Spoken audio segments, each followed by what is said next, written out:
कैसे हैं आप। मैं फिर से आपके लिए वीडियो लेकर आई हूँ। और जो हम हिटलर अंकल की कहानी पढ़ रहे थे और उसमें हमने जाना कि कैसे वो लोग सिर्फ जर्मन नार्डिक जो आर्य थे उनको ही जिंदा रहना चाहते थे, एक जर्मन आर्यों का पूरा विश्व साम्राज्य बनाना चाहते थे। ठीक है, तो उसके लिए क्या क्या यातना थी ये सब कुछ हम पढ़ चुके हैं। इस वीडियो में मैं आपको बताऊंगी कि उन लोगों ने अपनी विचारधारा को क्रियान्वित करने के लिए, अपने बेवकूफ़ी वाले कहें कि विचारों को क्रियान्वित करने के लिए कितने लोगों को मौत के घाट उतारा। तो चलते हैं। इसको नाम दिया गया नस्ली कल्पना लोक या यूटोपिया बोलते हैं उसको। नस्ली कल्पना लोक मतलब इनका एक विचार था कि सिर्फ इस नस्ल के लोग ही, जिस नस्ल का हिटलर था उसी जर्मन आर्डिक वो अपने आप को कहते थे आर्य, उनका कहना था कि सिर्फ वही जीवित रह सकते हैं संसार में, वही राज्य करेंगे, वही रहेंगे, उनको अपनी रक्त की शुद्धता बचाए रखनी होगी, है ना। यानी प्योर जो जर्मन नस्ली आर्य हैं वही पूरे विश्व पर शासन करें, ऐसी उसकी महत्वाकांक्षा थी। धीरे धीरे विश्व विजेता बनने के साथ साथ वो नस्लीयता भी अपने साथ वो उसकी डेवलप होने लगी थी। तो ये सब चीज़ों ने बहुत बड़ी मात्रा में जनसंहार किया था। वो कैसे कैसे चरणों में हुआ था वो सारी चीज़ें हम आपके साथ इस वीडियो में शेयर करेंगे। तो सबसे पहले देखें हम कि युद्ध के साये में नाथसी लोग जो थे वो अपने कातिलाना, नस्लवादी, कल्पना लोक या आदर्श विश्व के निर्माण में लग गए। यानी वो युद्ध करते जा रहे थे। जो विजित प्रदेश थे वहां पर जो आर्य लोग थे, जर्मन लोग थे, उनको तो जिंदा रहने देते थे, बाकी लोगों को चरणबद्ध तरीके से उन्होंने खत्म करना शुरू कर दिया। वो चरण कौन से थे वो अभी अपन बताएंगे। ठीक है, जनसंहार और युद्ध दोनों एक ही सिक्के के दो पहलू हो गए। यानी वो युद्ध लड़ते थे और लोगों को मार दो, मेन लोगों को खत्म कर देना, सिर्फ जर्मन आर्य ही जीवित बचे। ठीक है, पोलैंड को, पश्चिमी पोलैंड का जो एक हिस्सा था वो जर्मनी में मिला दिया गया। पोलैंड को पूरी तरह से तहस नहस कर दिया गया। वहां के लोगों को खदेड़ दिया गया बाहर, जिससे कि जर्मनी के लोग जो है वो वहां आकर बच सकें। और उसके लिए उन्होंने पोलैंड वासियों को खदेड़ कर एक गवर्नमेंट एरिया में भेज दिया गया। ऐसा एरिया था जो उन्होंने बनाया था जहाँ कुछ भी सुविधाएं नहीं थी और धीरे धीरे वहां मरने के लिए उनको छोड़ दिया गया था। तो ये सब नरसंहार चल रहा था। इसी क्रम में इसके उन्होंने कुछ चरण बनाए थे। पहले चरण में क्या किया, तो विधिवत तरीके से, चरणबद्ध तरीके से उनको खत्म करने का काम शुरू किया गया था। तो इनका जो पहला चरण था वो था नागरिक अधिकार छीनना, है ना। सबसे पहले इन्होंने क्या किया, उनसे नागरिक अधिकार छीने। ठीक है, तो यहाँ जो मौत का सिलसिला है उसमें पहला चरण है, पहला चरण वो कब से कब तक है। पहला चरण रहा इनका 1933 से 1939 तक। ठीक है, 1939 तक। और इसमें उन्होंने कहा कि हमारे बीच तुम्हें नागरिकों की तरह रहने का कोई हक नहीं है। उनका कहना था कि हमारे बीच, जर्मनों का कहना था कि हमारे बीच तुम्हें नागरिकों की तरह रहने का कोई हक नहीं है, नागरिकों की तरह रहने का कोई हक नहीं है ना, कोई हक नहीं है। यानी इनसे नागरिक अधिकार यहाँ पर छीन लिए गए थे। और जिसके चलते इनको क्या था कि जर्मन रक्त वाले ही जर्मन नागरिक हो सकते थे। क्या था, जर्मन रक्त वाले ही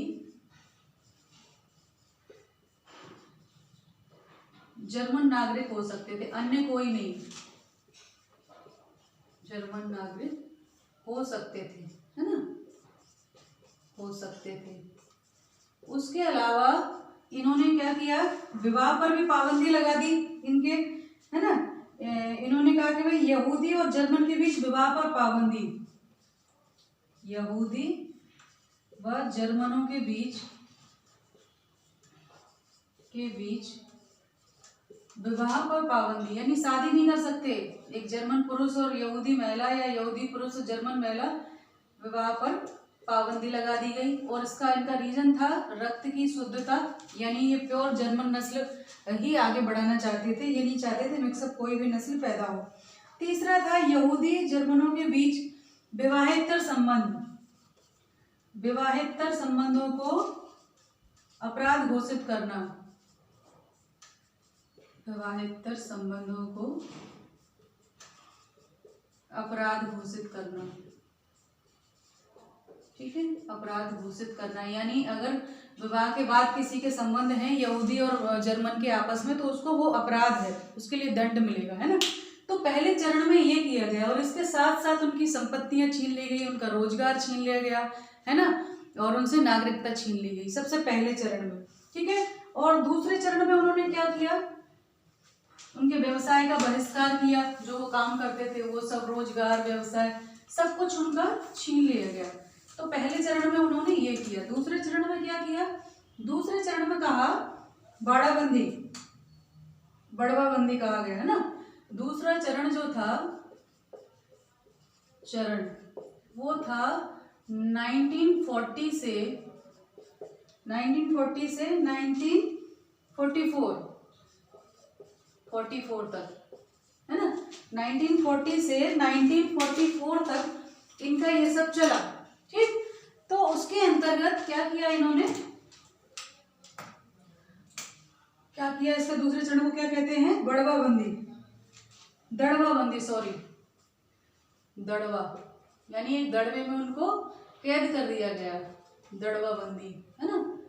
1944 तक, 1940 से 1944 तक ये दूसरा चरण था इनका, है ना, दूसरा चरण। तो इसमें इनको दड़वाबंदी की गई, यानी कि इनसे कहा गया कि तुम्हें हमारे बीच में रहने का कोई हक नहीं है, तुम्हें हमारे बीच रहने का कोई हक नहीं है ना, यानी साथ में आप नहीं रह सकते हो, रहने का कोई हक नहीं,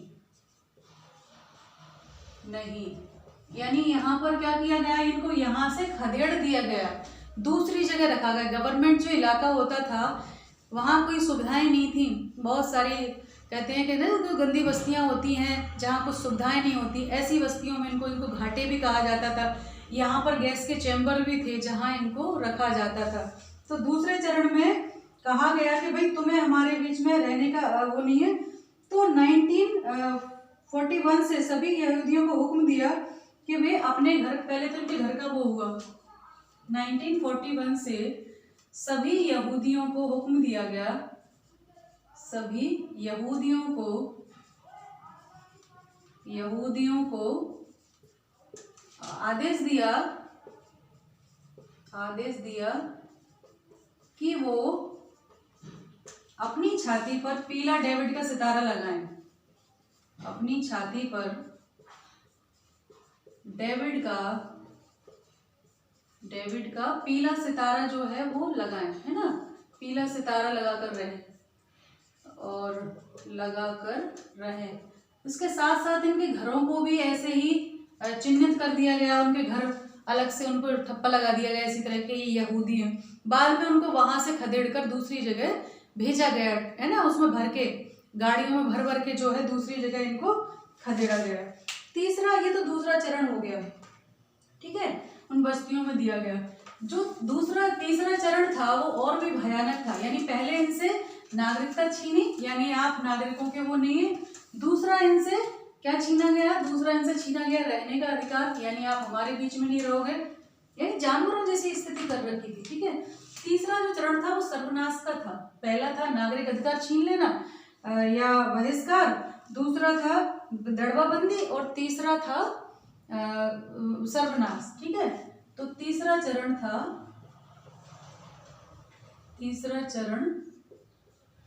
सर्वनाश, इन्होंने अब इनका सर्वनाश करना शुरू कर दिया, सर्वनाश। और ये कब से कब तक चला, ये चला 1941 के बाद, 1941 के बाद। अब ये क्या कहते थे, इनका कहना था कि केवल इनने कहा कि तुम्हें जीने का हक नहीं है। पहले क्या कहा कि तुम्हें नागरिक की तरह रहने का हक नहीं है, फिर कहा तुम्हें हमारे साथ रहने का हक नहीं है, और तीसरा था कि तुम्हें जीने का ही हक नहीं है, जीने का कोई हक नहीं है, ठीक है, हक नहीं। तो क्या किया गया इनको कि गैस चैम्बरों में इनको छोड़ दिया गया, गैस चैम्बरों में भर दिया गया, वह जहरीली गैस से इनको मार दिया गया है ना, जहरीली गैस के द्वारा, जहरीली गैस के द्वारा, इन्हें मार दिया गया। ठीक है, इनका मानना था कि केवल जर्मन लोग ही जिंदा रह सकते हैं। तो इनके जो छोटे छोटे बच्चे थे, इनके माता पिता से छीन लिए गए और उनकी जांच कराई गई कि ये जर्मन है, जो आर्य जैसे दिखते थे। उन बच्चों को माता पिता से छीना गया, उनकी जांच करवाई गई कि ये आर्य हैं। अगर वो आर्य होते थे तो उनको उनके माता पिता से छीनकर जो जर्मन आर्य परिवार थे उनके पास भेज दिया जाता था और वो उनको पालते थे। और अगर वो आर्य नहीं निकलते थे वो बच्चे, तो उनको ले जाकर अनाथालय में भेज दिया गया, उनके माता पिता को मार दिया गया।